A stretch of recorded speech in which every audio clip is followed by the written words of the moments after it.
पार पर्यंत व्यवस्था चली 9टा कुंड जेन आमर कराई से भर गोटे मुख्य कुंड 8टा कुंड अच्छे आउ प्रत्येक कुंड रे 3 जन लेखा जजमान बसवे से 3-3टा जजमान गोटे कुंड रे आउ प्रत्येक यज्ञ रे गोटे कर्ता थेसन आम 2 जन कर्ता करिनु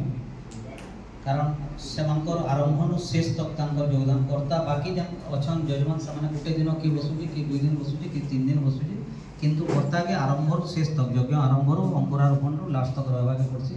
से लगी आम 2टा कर्ता कर